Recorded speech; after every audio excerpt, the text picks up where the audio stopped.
حضرت یونس علیہ السلام کی قوم وہ منفرد قوم ہے جس پر عذاب الہی نازل ہوا تو اس نے توبہ کر لی، لہٰذا عذاب الہی ان سے دور کر دیا گیا۔ ارشاد باری تعالیٰ ہے، پھر کوئی بستی ایسی کیوں نہ ہوئی کہ ایمان لاتی تو اسے اس کا ایمان نفع دیتا سوائے یونس کی قوم کے۔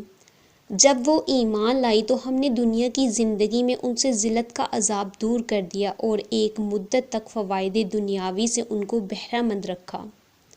حضرت یونس علیہ السلام قوم سے مایوس ہو کر علاقہ چھوڑ گئے تو اللہ تعالیٰ نے انہیں مچھلی کے پیٹ میں قید کر دیا۔ اس وقت یونس علیہ السلام نے اپنی غلطی کا اعتراف کرتے ہوئے نجات کی التجا کی۔ ارشاد باری تعالیٰ ہے، اور ذُالنون مچھلی والے کو یاد کرو جب وہ اپنی قوم سے ناراض ہو کر غصے کی حالت میں چل دیے اور خیال کیا کہ ہم ان پر قابو نہیں پا سکیں گے، آخر اندھیرے میں اللہ کو پکارنے لگے کہ تیرے سوا کوئی معبود نہیں، تو پاک ہے اور بے شک میں قصوروار ہوں۔ تو ہم نے ان کی دعا قبول کر لی اور ان کو غم سے نجات بخشی، اور ایمان والوں کو ہم اسی طرح نجات دیا کرتے ہیں۔ حضرت یونس علیہ السلام کو موصل کے علاقے میں نینوی والوں کی طرف مبعوث فرمایا تھا۔ آپ نے انہیں اللہ تعالیٰ کی طرف بلایا، انہوں نے آپ کی تکذیب کی اور کفر و عناد پر اڑے رہے۔ جب اسی طرح ایک طویل مدت گزر گئی تو یونس علیہ السلام بستی سے نکل گئے اور لوگوں کو فرما گئے کہ 3 دن کے بعد ان پر عذاب آ جائے گا۔ جب حضرت یونس علیہ السلام باہر تشریف لے گئے تو قوم کو یقین ہو گیا کہ اب عذاب ضرور نازل ہوگا۔ اس وقت اللہ تعالیٰ نے ان کے دلوں میں توبہ کی طرف توجہ پیدا فرما دی۔ انہیں اپنے نبی کے ساتھ بدسلوکی پر ندامت محسوس ہوئی، چنانچہ انہوں نے پھٹے پرانے کپڑے پہن لیے، جانوروں کے بچوں کو ان کی ماؤں سے الگ کر دیا، پھر وہ رو رو کر عاجزی کے ساتھ اللہ تعالیٰ سے دعائیں مانگنے لگے۔ مرد بھی روتے تھے، عورتیں بھی، بچے بھی روتے تھے اور مائیں بھی، اونٹ بھی بلبلاتے تھے اور ان کے بچے بھی، بکریاں بھی منمناتی تھیں اور میمنے بھی۔ یہ بہت رقت آمیز منظر تھا، چنانچہ اللہ تعالیٰ نے اپنی قدرت اور اپنی رحمت سے ان پر سے وہ عذاب ٹال دیا جو ان کے سروں پر منڈلا رہا تھا۔ اسی لیے اللہ تعالیٰ نے فرمایا، پس کیوں نہ کوئی بستی ایمان لائی کہ اس کا ایمان لانا اس کے لیے نفع بخش ہوتا۔ ادھر جب حضرت یونس علیہ السلام اپنی قوم کی وجہ سے دل برداشتہ ہو کر روانہ ہو گئے تو سمندر میں سفر کرنے کے لیے ایک کشتی میں سوار ہوئے۔ کشتی لہروں میں ڈگمگانے اور ہچکولے کھانے لگی اور قریب تھا کہ ڈوب جاتی۔ چنانچہ مسافروں نے مشورے سے یہ طے کیا کہ قرعہ اندازی کریں، جس کے نام کا قرعہ نکلے اسے کشتی سے سمندر میں پھینک کر بوجھ کو کم کیا جائے۔ جب انہوں نے قرعہ ڈالا تو قرعہ میں اللہ کے نبی حضرت یونس علیہ السلام کا نام نکلا۔ لوگ حضرت یونس علیہ السلام کے زہد و تقویٰ سے واقف تھے، انہوں نے آپ کو دریا میں پھینکنا پسند نہ کیا۔ انہوں نے دوبارہ قرعہ ڈالا تو پھر آپ کا نام نکل آیا۔ آپ نے چھلانگ لگانے کا ارادہ کیا تو دوسرے مسافروں نے پھر سے آپ کو منع کر دیا۔ انہوں نے تیسری بار قرعہ ڈالا تب بھی آپ علیہ السلام کا نام نکلا، کیونکہ اللہ تعالیٰ کی خاص حکمت یہی تھی۔ ارشاد باری تعالیٰ ہے، اور بلا شبہ یونس نبیوں میں سے تھے۔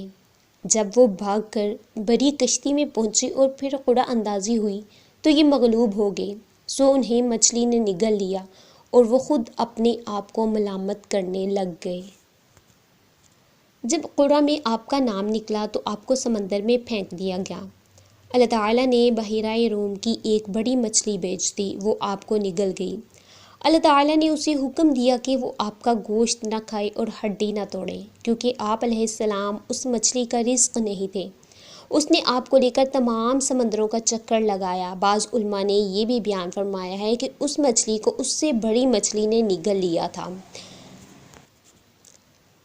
جب حضرت یونس علیہ السلام مچھلی کے پیٹ میں پہنچ گئے تو آپ نے سوچا کہ آپ فوت ہو گئے ہیں، لیکن آپ نے اپنے اعضاء کو حرکت دی تو اعضاء نے حرکت کی۔ تب آپ کو معلوم ہوا کہ آپ ابھی زندہ ہیں، چنانچہ اللہ کے لیے سجدہ میں گر گئے اور فرمایا، یا رب، میں نے ایسی جگہ کو تیرے لیے مسجد بنایا ہے کہ اس طرح کے مقام پر کسی نے تیری عبادت نہیں کی، مچھلی آپ کو لے کر گہرے سمندروں میں گھومنے لگی۔ آپ نے مچھلیوں کو رحمان کی تسبیح کرتے سنا اور کنکریوں سے اللہ کی تسبیح سنی۔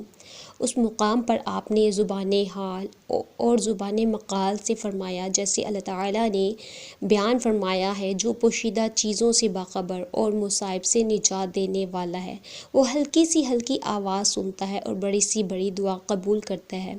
ارشاد باری تعالیٰ ہے، اور مچھلی والے کو یاد کرو جب وہ اپنی قوم سے ناراض ہو کر غصے کی حالت میں چل دیے اور خیال کیا کہ ہم اس پر قابو نہیں پا سکیں گے۔ آخر اندھیرے میں اللہ کو پکارنے لگے کہ تیرے سوا کوئی معبود نہیں، تو پاک ہے اور بے شک میں قصوروار ہوں۔ تو ہم نے ان کی دعا قبول کر لی اور ان کو غم سے نجات بخشی، اور ایمان والوں کو ہم اسی طرح نجات دیا کرتے ہیں۔ حضرت ابو ہریرہ رضی اللہ تعالیٰ عنہ سے روایت ہے کہ رسول اللہ خاتم النبیین صلی اللہ تعالیٰ علیہ وآلہ وسلم نے فرمایا، جب اللہ تعالیٰ نے یونس علیہ السلام کو مچھلی کے پیٹ میں قید کرنے کا ارادہ فرمایا تو اللہ نے مچھلی کو وحی کی کہ اسے لے لو، لیکن اس کا گوشت زخمی نہ کرنا اور ہڈی نہ توڑنا۔ مچھلی نے یونس علیہ السلام کو اٹھا کر سمندروں کا چکر لگایا۔ یونس علیہ السلام نے سمجھا کہ وہ فوت ہو گئے ہیں، پھر اپنا سر ہلایا تو محسوس کیا کہ وہ زندہ ہیں۔ پھر انہوں نے اپنے رب سے دعا کی، اللہ نے دعا قبول فرمائی، اور جب مچھلی سمندر کی تہ تک پہنچی تو یونس علیہ السلام کو ایک آواز سنائی دی۔ آپ نے دل میں کہا، یہ کیا ہے؟ اللہ تعالیٰ نے آپ کی طرف وحی کی، یہ سمندر کے جانوروں کی تسبیح کرنے کی آواز ہے۔ مچھلی کو حکم دیا تو اس نے آپ علیہ السلام کو ساحل پر لا ڈالا، اور جیسے اللہ تعالیٰ نے فرمایا، وَهُوَ سَقِيمٌ، وہ اس وقت بیمار تھے۔ امام ابن ابی حاتم رحمۃ اللہ علیہ نے اپنی تفسیر میں بیان کیا ہے کہ یونس علیہ السلام کو مچھلی کے پیٹ میں ان الفاظ کے ساتھ دعا کرنے کا خیال آیا، لا الہ الا انت سبحانک انی کنت من الظالمین، اے اللہ تیرے سوا کوئی معبود نہیں، تو پاک ہے اور بے شک میں قصوروار ہوں۔ یہ دعا عرش کے نیچے جا پہنچی تو فرشتوں نے کہا، یا رب، ایک کمزور سی جانی پہچانی آواز کسی اجنبی مقام سے آ رہی ہے۔ فرمایا، تم نے پہچانا نہیں؟ بولے، نہیں اے رب، وہ کون ہے؟ فرمایا، میرا بندہ یونس۔ فرشتوں نے کہا، تیرا بندہ یونس جس کے مقبول عمل اور مقبول دعائیں آسمانوں پر آتی رہتی ہیں، یا اللہ وہ راحت کے ایام میں نیکی کرتا تھا، کیا تو اس پر رحم کر کے مصیبت سے نجات نہیں دے گا؟ اللہ تعالیٰ نے فرمایا، کیوں نہیں؟ پھر مچھلی کو حکم دیا تو اس نے آپ علیہ السلام کو چٹیل میدان میں پھینک دیا۔ اللہ تعالیٰ نے فرمایا، یعنی ہم نے اسے ڈھال دیا بنجر مقام پر جس میں کوئی درخت نہ تھا، اور آپ بیمار یعنی کمزور تھے۔ ابن عباس رضی اللہ تعالیٰ عنہ نے فرمایا کہ وہ نوزائیدہ بچے کی طرح تھے۔ ہم نے اس پر ایک بیلدار درخت اگا دیا۔ متعدد صحابہ رضی اللہ تعالیٰ عنہم بیان کرتے ہیں کہ یہ کدو کی بیل تھی۔ علماء کرام فرماتے ہیں کہ کدو اگانے میں بہت سی حکمتیں تھیں۔ کدو کے پتے انتہائی ملائم، تعداد میں زیادہ اور سایہ مہیا کرنے والے ہوتے ہیں۔ مکھی اس کے قریب نہیں آتی۔ اس کا پھل شروع سے آخر تک کھایا جاتا ہے۔ اس کے چھلکے اور بیج سے بھی فائدہ اٹھایا جاتا ہے۔ یہ دماغ کو قوت دیتا ہے اور بہت سے فوائد کا حامل ہوتا ہے۔ اللہ تعالیٰ کے حکم سے ایک جنگلی ہرنی صبح و شام آ کر آپ علیہ السلام کو دودھ پلاتی تھی۔ یہ آپ پر اللہ تعالیٰ کی رحمت اور اس کا احسان تھا۔ اسی لیے اللہ تعالیٰ نے فرمایا، پھر ہم نے ان کی دعا قبول کر لی اور ان کو غم سے نجات بخشی، اور ایمان والوں کو ہم اسی طرح نجات دیا کرتے ہیں۔ ایمان باللہ اور توبہ مصائب سے نجات کی کنجی ہے۔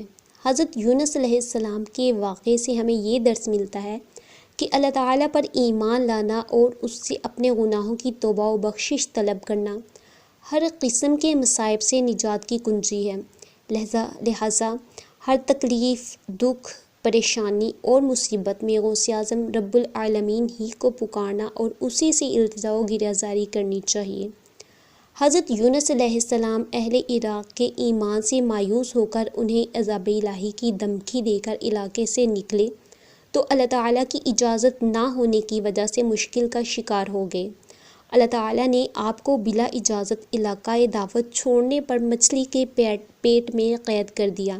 اس وقت جب کہ آپ مچھلی کے پیٹ کے اندھیرے، سمندر کی تہہ اور رات کی تاریکی میں مبتلا مصیبت تھے، آپ نے اپنے پروردگار کو ان الفاظ میں پکارا: الہی، تیرے سوا کوئی معبود نہیں، تو پاک ہے، بے شک میں ظالموں میں ہو گیا۔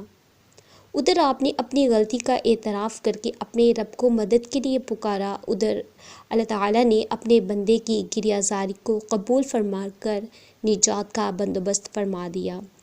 ارشاد باری تعالیٰ ہے تو ہم نے اس کی پکار سن لی اور اسے غم سے نجات دی، اور ہم ایمان والوں کو اسی طرح سے بچا لیا کرتے ہیں۔ دوسری طرف قوم نے عذاب الہی کو حسب وعدہ آتے دیکھا تو ساری قوم بچوں، عورتوں، ضعیفوں اور مویشیوں سمیت کھلے میدان میں جمع ہو گئی۔ سب نے مل کر اپنے گناہوں کی رو رو کر معافی مانگی، خوب گریہ زاری کی اور اپنے رب سے نہایت عجز و انکساری کے ساتھ معافی مانگی۔ اس پر اللہ تعالیٰ نے بھی ان سے عذاب کو ٹال دیا۔ ارشاد باری تعالیٰ ہے چنانچہ کوئی بستی ایمان نہ لائی کہ ایمان لانا اس کے لیے نافع ہوتا، سوائے یونس کی قوم کے۔ جب وہ ایمان لے آئے تو ہم نے رسوائی کے عذاب کو دنیاوی زندگی میں ان سے ٹال دیا اور ان کو ایک خاص وقت تک کے لیے زندگی سے فائدہ اٹھانے کا موقع دیا۔ رسول اکرم خاتم النبیین صلی اللہ علیہ وآلہ وسلم کا ارشاد گرامی ہے: جو شخص لا الہ الا انت سبحانک انی کنت من الظالمین کے ساتھ اپنے کسی معاملے، مصیبت یا دکھ سے نجات کے لیے دعا مانگے گا، اللہ تعالیٰ اسے قبول فرمائے گا۔ حضرت یونس علیہ السلام کے قصے سے ہمیں عزم و حوصلے کا درس بھی ملتا ہے کہ ہمیشہ ثابت قدم رہتے ہوئے اپنے مشن کو جاری رکھنا چاہیے۔ جلد بازی اور عجلت سے مکمل اجتناب کرنا چاہیے۔ اگر وقتی طور پر لوگ دعوت توحید کو قبول نہ کریں، ایمان باللہ کی طرف راغب نہ ہوں، تو دل برداشتہ نہیں ہونا چاہیے اور نہ ہی میدان دعوت سے فرار کا سوچنا چاہیے، بلکہ اس مشن کے لیے ہر قسم کی تکلیف کو باعث اجر سمجھتے ہوئے قبول کرنا چاہیے۔ اللہ رب العزت اپنے پیارے نبی حضرت محمد مصطفیٰ خاتم النبیین صلی اللہ علیہ وآلہ وسلم کو تسلی دیتے ہوئے فرماتے ہیں: پس اے پیغمبر، تم ایسا صبر کرو جیسا اعلی ہمت رسولوں نے کیا، اور ان کے لیے عذاب طلب کرنے میں جلدی نہ کرو۔